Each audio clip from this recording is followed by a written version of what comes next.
Mukama yeebazibwe bantu ba Katonda mbabuuzaako mwenna mu linnya lya Mukama waffe Yesu Kristo n'okubategeeza nti mu kiseera kino kyennyini essanyu lingi nnyo, essanyu lingi ddala, okujaganya, okusanyuka, kwegamba okuwoggana kw'amaanyi nnyo okw'essanyu mu ggulu wonna, abatuukirivu bonna bangi abali mu ggulu, bamalayika, essanyu lingi nnyo. Bannabbi ba Katonda be twasomangako be tusomako mu Bayibuli bangi, abatume bonna, abagoberezi ba Mukama waffe abali mu ggulu bonna, essanyu ly'amaanyi nnyo olw'ekiseera kino kye tulimu,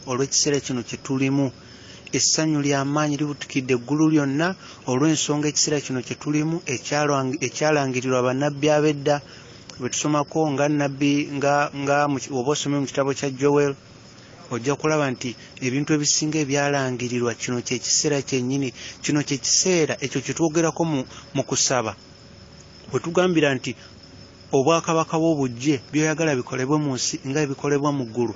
Kino kye kiseera kyennyini kye tulimu, era okujaganya kw'amaanyi nnyo mu ggulu, kubanga kino kye kiseera Katonda kitaffe yasazeewo bannabbi ba Katonda, abatume ba Katonda, abatuukirivu abali mu ggulu. Kino kye kiseera bwe bagenda okukolaganira n'abantu abali ku nsi, era bangi batandise dda okufuna okwolesebwa.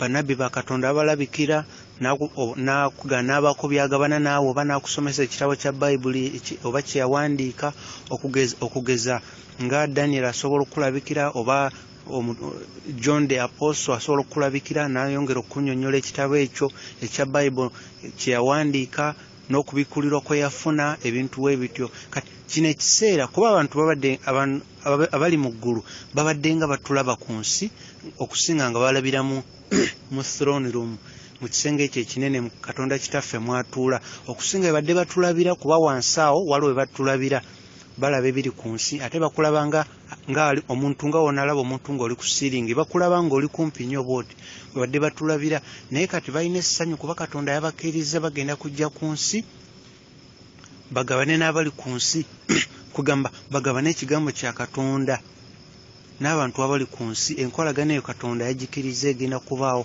era essanyu ly'amaanyi, era gwali eyo ogenda kutandika okuwulira musajja wa Katonda gy'osabira, oba nabbi wa Katonda, oba mukyala wa Katonda, wabanga ddala muntu wa Katonda, ekiseera kigenda kutuuka ogenda kuwulira ng'agamba nalabikiddwa musajja wa Katonda gundi omu Bayibuli, oba gundi yeyalabise, oba gundi. Era omuntu anaakulabikira yennyini ajja kweyanjula erinnya, ajja kukubulira nze gundi, oba oluusi erinnya liri balimuwandikiddwako ono mu kifuba ng'osobola oddiraba.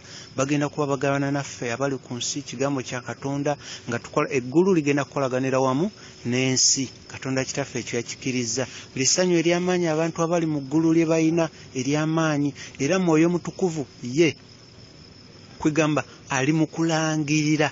Era omuntu ng'olina enkolagana Katonda, ng'omanyi Katonda, ogenda kwongera okutegeerera ddala lwaki Mwoyo Mutukuvu bamuyita kabaka wa bannakatemba, kubanga Mwoyo Mutukuvu mu ggulu alina nickname, bamuyita kabaka wa bannakatemba. Ate Mukama waffe Yesu Kristo bamuyita kabaka wa bakabaka, ng'era mu kubikulirwa bamuyita King of Kings, era ne mu ggulu erinnya lye eringa nickname bamuyita kabaka wa bakabaka. Naye Mwoyo Mutukuvu emu ku nsonga lwaki bamuyita kabaka wa bakabaka, emu ku nsonga y'ekintu kyakola ennaku zino, kwegamba abeera mu throne room Katonda kitaffe gy'atuula n'ayogerera waggulu, kwegamba nga alangirira ng'agamba let the show begin, oba leka omukolo gutandike, oba leka kitwalindirire dda kitandike, ng'akirangirira mu ssanyu. Kati abantu bonna gye bali mu ggulu nga bakiwulira nga basanyuka, era kati bali mu kwekyalira, bantu bangi bali mu kwekyalira ennyumba ez'enjawulo, bakyalira bano okusinga emboozi gye boogerako. Bagenda kubeera bakyala ku nsi nga boogera nabo ku nsi nga bagabana nabo kigambo kya Katonda, kubanga okusinga badde nga batulaba, naye nga batulaba eno ku nsi bakulaba ebintu by'oyitamu, naye nga muli kye basaba bakusabira owangula ebintu ebyo ebikusoomooza, ate nga kwegamba kye basaba Katonda kitaffe abakkirize bajje ku nsi batuyambe, kwegamba tulwane wamu entalo ezo, bakulage abamu bye bayitamu, bakulage osobola okulwanyisa ebintu eby'enjawulo. Naye kati Katonda yabakkiriza. Essanyu ly'amaanyi nnyo mu ggulu, essanyu ly'amaanyi nnyo, kubanga ekisooka ng'emujjukira emabega ne bategeezaako omuntu alina body, soul ne spirit, era ekyo mukimanyi. Naye kati abantu bonna bano bonsatule, bonna basatu, Katonda Kitaffe, Yesu Kristu ne Mwoyo Mutukuvu, buli omu alina paati gy'agenda okuzannya wano nga eggulu likolagana n'ensi. Buli omu alina paati gy'agenda okuzannya, teyanjawulo. Okugeza Katonda Kitaffe ye agenda kujjira mu mwoyo, omwoyo gwa Katonda. Kati ate Yesu Kristu agenda kujjira mu mubiri, omubiri gwa Kristu. Kati ate Mwoyo Mutukuvu agenda kujjira mu soul. Kati okugeza bw'onaabanga omusajja wa Katonda alabikidde abantu mu kifo ekimu, oba asobola okubeera wano n'abeera nawali, oyo agenda kuba Mwoyo Mutukuvu yagenda omuwa obusobozi obwo. Kati ate omuntu, omusajja wa Katonda, ekitangaala ky'anaaba ayaka, n'olaba omuntu ng'ayaka ekitangaala mu nsi ey'omwoyo, oyo agenda kuba Katonda Kitaffe nga yamuwadde obusobozi obwo. Ate omubiri, okwagala kw'onaalaga eri abantu n'ekisa n'okusonywa naki, ekyo kyekifaananyi kya Kristo agenda okuba munda mu gwe. Eyo paati Jesus yagenda ogizannya.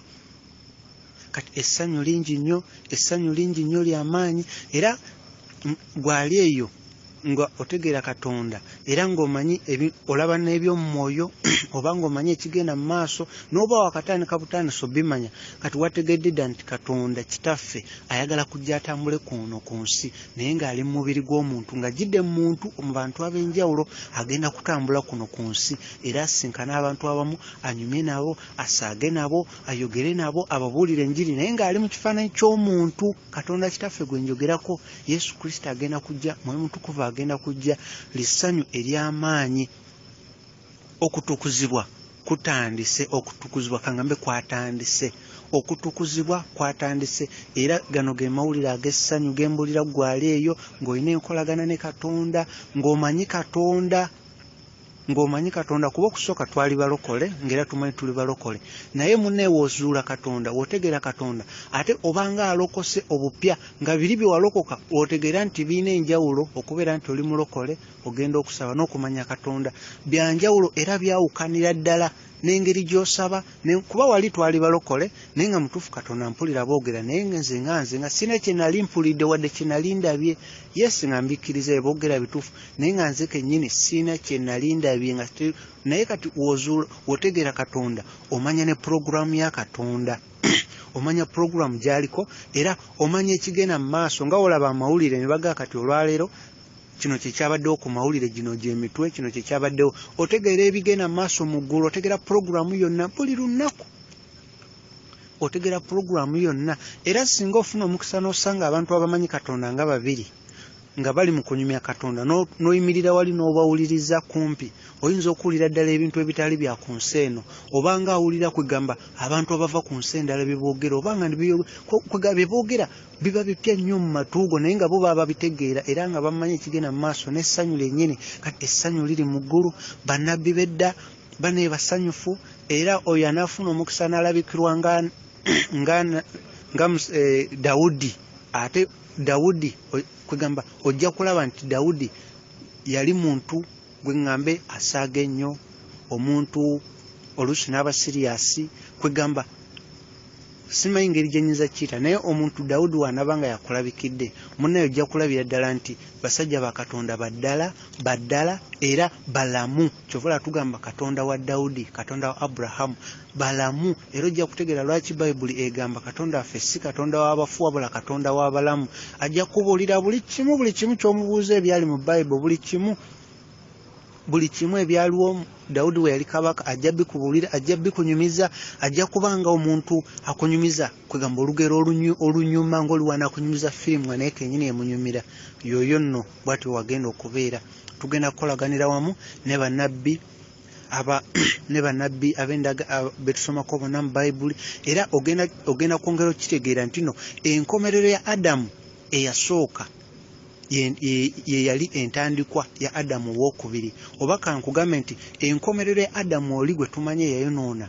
Mukama waffe Yesu Kristo okujja yalinga Adamu owookubiri. Oli Adamu eyayonoona we yakoma, kati Yesu Kristo bwe yajja yalinga Adamu kwegamba owookubiri oba omupya, ng'oli omukadde bibe byakoma, Yesu Kristo n'ajja era teyayonoona. Era ojja kumanya nti Adamu asooka yoli Adamu. Kati Adamu owokubiri ojja kulaba nti ya Yesu Kristo, ogenda kwongera okutegeera, ogenda kubeera musanyufu nnyo, era ojja kutegeera nti Adamu oli omukadde yalinga nga ffe nga luli tukyeyita abalokole, naye tetunazuula Katonda ng'era tetumumanyi, wabula nga tuli kuteebereza. Kati Adamu owokubiri yeggwe ng'otegedde Katonda, ng'olina enkolagana Katonda, ng'omumanyi, ng'otegedde ne pulogulaamu ye ey'ekiseera kino kye tulimu.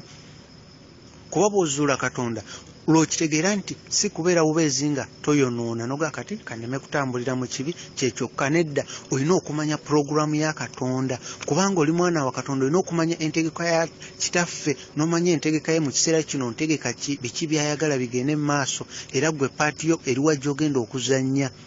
Ekyo ekimu kutegeera Katonda, ng'otegedde paati, otegedde pulogulaamu ya Katonda egenda mu maaso, era naawe ogenda kuzannya paati ki, era wotegeera nti no ebiseera by'okubeerawo katugeze n'obuulira enjiri abantu, n'obasomera ennyiriri, n'oyogera ku kino, oluusi ne mukaayana, oluusi kugamba ne mwogera ebintu nga mulinga kale abali ku bikwate nti obuulira enjiri n'oyogera ku bino n'obazzaamu amaanyi, ebyo byakoma. Kati ekiriwo olwaleero kumanya kiri mu ggulu na pulogulaamu kyegenda mu maaso, kyekigenda mu maaso kati, kuba kati abantu bonna basanyufu mu ggulu, ebigenda mu nsi kwegamba ebigenda okubaawo mu nsi bingi. Okitegeera n'okitegeera nti enjiri gye tubuulira luli nga tukyali kwegamba, era nze kannegerezeeko luli nga nze mmanyi nga ndi mulokole, naye nga Katonda sinamumanya, nali mmanyi enjiri bye bigambo kugamba enjiri nga mmanyi oba nga wola ebigambo bya Bible n'obigatta n'omuntu byakubuulira, naye enjiri gospel muntu. Kati we nategeera Katonda enjiri muntu, gospel muntu, ekigambo kye tubuulira abantu, muntu gwe tubabuulira alina okubeera munda mu bo, ate ye Yesu Kristo. Enjiri muntu kiki kyogerwako mu Isaiah chapter 42, chapter 6 ne 7. Ojja kulaba enjiri muntu, era oyo omuntu Katonda gwe yakola naye endagaano, era gwakyakola naye endagaano. Era ogenda kukitegeera nti eno gye tulimu okusinziira ku timetable ya Katonda ye Kingdom Age.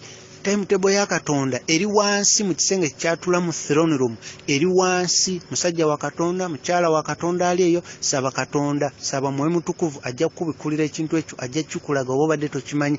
Timetable ya Katonda eri wansi mu throne room Katonda waatula, eri wansi byonna byawandiikibwa wansi, kyekinaabawo ddi, kyekinaddako. Kati eno gye tulimu ye Kingdom Age, era ewandiikiddwa bulungi nnyo Kingdom Age. Obwakabaka bwa Katonda we bugenda okujjira mu nsi, era wonaakiraba ojja kutegeera ne lwaki Mukama waffe Yesu Kristo yagambye eyo essaala gye yatuwa yagituwa ng'akimanyi enjawukana zijja kujjawo, abantu bateekawo amadiini ag'enjawulo, naye n'ateekawo kwegamba yatuwa essaala eyo nga buli ddiini yonna egenda kuba esaba essaala eno yegenda otugatta ffenna, essaala eyo yegatta amadiini gonna ag'Abakristaayo, era mu ssaala eyo bonna boogera ekigambo ekyo, obwakabaka obw'obujje byagala bikolebwe mu nsi nga ebikolebwa mu ggulu. Kati kyekigenda mu maaso essaawa zino, obwakabaka bwa Katonda bugenda kujja. Obwakabaka bwa Katonda bulimu bamalayika, Katonda Kitaffe, Mwoyo Mutukuvu ne Yesu Kristo. Ate waliwo n'ebitonde ebirala ebitali bamalayika nabyo biri mu ggulu, kati bonna bagenda kujja mu nsi eno, naye engeri gye bagenda okujja Katonda kati gw'omuntu, nze omuntu, Katonda Kitaffe agenda kujja ng'omwoyo, kuba Katonda mwoyo. Kati Yesu Kristo agenda kujja mu mubiri, Mwoyo Mutukuvu agenda kujja mu soul, buli omu agenda kuzanya paati ye. Mwoyo Mutukuvu agenda kujja mu soul. Kati bamalayika bo bagenda kujja, kuba buli muntu olina bamalayika abakuuma, kati be bagenda okuba bamalayika. Obwakabaka bwa Katonda bwe bugenda okujja wano ku nsi, Katonda Kitaffe, Mwoyo Mutukuvu, Yesu Kristo ne bamalayika n'ebitonde ebirala. Kati obwakabaka obwo kugamba eggulu liringa balinga nga abaga eggulu bonna bajje ku nsi, kyekigenda mu maaso. Kyovala bannabbi ba mu Bible bagenda kujja, Katonda Kitaffe, Holy Spirit, Jesus, bamalayika, ebitonde bino bikerubimu ebyetoolodde Katonda ebina ebijjudde amaaso mubiri gonna, bonna eno essaawa bali mu kujja ku nsi. Bw'obanga kino ekintu nga tokimanyiiko oba nga tokiwulirako, munnaaye weetaaga otegere Katonda. Kyenkubulira ge mazima. Kino kye kiseera ekya Kingdom Age, omulembe ogwayogerwako oba ogubadde gusuubirwa, omulembe ogwalangirirwa Nabbi Joel. omulembe ogwalangirirwa Katonda agenda okuteekera amafuta ge ku nsi ag'enjawulo. Kino kye kiseera obwakabaka bwa Katonda okujja ku nsi. Kino kye kiseera obwakabaka bwa Katonda bugenda kujja ku nsi. Wano kwega diringanga eggulu lyonna baagala kujja kuno ku nsi. Eggulu lyonna gano ge mazima genkubuulira naye nga bagenda kugira mu ggwe. Obwakabaka bwa Katonda bugenda kugira mu ggwe. Kati Katonda byagala bikolebwe ku nsi nga ebikolebwa mu ggulu, ng'olwo obwakabaka buzze mu ggwe. Yensonga lwaki Bayibuli Mukama waffe Yesu Kristo emweta kabaka w'abakabaka nga ggwe kabaka. Igwe kabaka n'oli naye kabaka naye nga ffenna tubeera abakabaka naye nga kabaka w'abakabaka ye Yesu Kristo. Kati ekyo bwekityo bwe kibeera nga Yesu Kristo. Era kino kye kiseera ekyo ekyogerwako kwegamba ekigenda okubaawo kyefaananyiriza nga olabe ekiri mu Malaki chapter 3 verse 16 ne 18. Abantu abamanyi Katonda we bajja ne batuula wamu. Olwedde waliwo abantu bwe bali basuubira nti bamanyi Katonda naye ate mu abo ne mwerondamu ate abaali balina enkolagana ne Katonda nga bamumanyi. We bajja ne batuula wamu era kwolwo lwe batuula wamu ne bawandiika ekitabo ng'okwejjukiza nti bazzeeko wamu bonna. Kati ekitabo ekyo kye bawandiika ng'ekyokwejjukanya kyekyo ekitabo kya Ezira. Kati kubanga abo be baali basobodde okufuluma Babilooni kwegamba kyefaananyiriza ensi eno n'ebintu bye baali basobodde okufuluma Babilooni be bajja wamu era ne bawandiika ekitabo ekyo eky'okwejjukiza ekintu kugamba ekintu ekyo kye baalimu be baali bamanyi Katonda. Tulina okukitegeera nti okulokoka era gwali eyo already atambulira mu mwoyo. Kino ekintu si kipya, okimanyi bulungi nnyo n'okunsinga okumanya Katonda obanga abadde ng'obadde mulokole naye n'oddamu n'olokoka ate n'osanga ebintu nga byonna bipya naye ng'olwedde obadde mulokole. Kati kino kye kigenda mu maaso era gwali eyo Katonda alina byakulaga. Totya nti balokole bano tebajja bikkiriza, bakristaayo bano gwegenda bugenzi mu maaso. Tewakyali budde bwakuddaawo, tewakyali kintu kyonna oba omanye ekigenda mu maaso mu ggulu. Tewakyali kintu kyonna oba kyakuddaawo kulinda ki oba ki, kubanga okutukuzibwa kwatandise era kwatandika. Okutukuzibwa kwatandika mu nsi yonna. Tugenda kutandika okuwulira enjiri ebadde tewulirwangako. Tugenda kutandika okuwulira ebyo ebyogerwako. Tugenda kutandika okuwulira ebyo ebyogerwako mu Romans chapter 16 verse 2 ebyogerwako okubikkulirwa okw'ebyama ebyali byakwekebwa okumala ebbanga. Romans chapter 16 verse 2. Era kino kye kiseera eky'omwoyo w'okumanya n'okubikkulirwa okumanya Katonda, nga okumanya n'okubikkulirwa kyakutegeera Katonda. Okufuna okumanya n'okubikkulirwa ku Katonda ekyo ekyogera mu Ephesians chapter 1 verse 17. Kino kye kiseera kyennyini era gwe abadde ali eyo kubanga emabegako waliwo kyembadde ntero bagamba beera ng'osaba mu mutima ng'osaba Katonda nzija mu by'otayagala onteekemu omwoyo gwo okwagala kwo n'obulamu bwo. Ekyo kyefaananyiriza ng'okukyala mu ggulu. Bw'oba oyagala kukyala mu ggulu gwe saba ssaala eyo yokka ng'ogijja mu mutima gwo nga togisaba kulaga muntu yenna wabula ng'olaga Mukama Katonda wo ng'omugamba akuggyemu by'atayagala akuteekemu omwoyo gwe okwagala kwe n'obulamu bwe. Olwo w'obeera n'ebyo oba ogenda kufaanana abali mu ggulu butereevu oba okyala mu ggulu. Era ng'okukyala mu ggulu togenda kuva wano obuuke mu bbanga olabe ng'oyita mu bire. Nedda ojja kubanga kugamba eggulu ojja kulaba nti eggulu liri kuno ku nsi. Otambula butambuzi kigere kimu ng'oli mu ggulu. Okyuka bukyusibwa n'otuli mabega nga watuuse dda. Ye Katonda kugamba ebintu ebyo yamanye engeri gy'abikolamu. Oyingira buyingizi bw'oti mu ggulu ng'oli wano ku nsi n'oyingira buyingizi n'ovaayo n'oyingira buyingizi. Ekyo kyefaananyiza okutambula ne Katonda. Kyova olaba Bayibuli etulaga Enoka yatambula ne Katonda. Basooka ne batulaga Enoka yaliwo. Enoka lived, kitegeeza yali kuno ku nsi. Naye ate ne batugamba Enoka walked with God. Enoka yatambula ne Katonda. Bayawula ebbanga lye yaliwo ate ne we yali aliwo yali amanyi Katonda. Naye ate ne balaga yatambula ne Katonda. Kati okutambula ne Katonda kyekyo okubeera nga kwegamba oli kuno ku nsi naye ate ng'essaawa zimu osobola n'okubeera mu ggulu.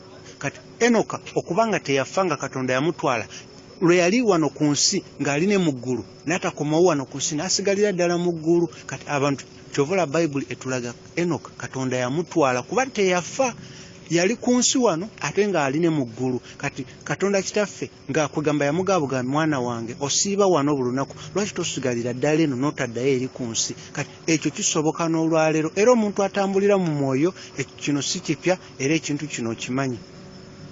Genda mu maaso n'okutambulira mu mwoyo, totya, teweeraliikirira nti ojja kubuulira enjiri, kwegamba owejja okubuzaabuza abantu, abakutegeera bajja kukutegeera era bajja kumanya ekigenda mu maaso, bajja kukutegeera. Totya, kwegamba totya nti oba Katonda alina byakulaze n'otya okubyogera, kuba abantu abasinga obungi batya nga bamanya tebajja bikkiriza, bajja genda enjiri kika ki mu ggulu wali, kwegamba watuuseeyo otya. Ebyo tobifaako muganda wange, ebyo si bikulu nnyo. Ekikulu gwe kola ekyo Katonda ky'abakugambye, kola ekyo Katonda ky'abakugambye. Kino kye kiseera ebyo byonna ebyali bisuubirwa, kugamba okutukuzibwa kwatandise dda, okutukuzibwa kwatandise dda. Kino kye kiseera okutambulira mu kubeerawo kwa Katonda kitaffe, Mwoyo Mutukuvu, Yesu Kristo ne bamalayika, ng'otambula nabo, ng'obamanyi, ng'obawulira, ng'obalaba. Ensi eyinza obutabalaba naye ggwe ojja kuba omanyi ky'oli. Mukama abakuume. Kano ka audio kanyumire nnyo oyo ali eyo ng'otambulira mu mwoyo naye nga obulamu bwo bambi oluusi obeera musirise nnyo, otya okubunyumiza abantu by'olaba n'ebyowulira ng'omanyi bajja oba kuwakana. Kano ka audio kakunyumire era otegeere oyina baganda bo bangi nnyo ku nsi kuno, nabo bamanye ekigenda mu maaso. Ka audio kakunyumire. Mukama bakuume.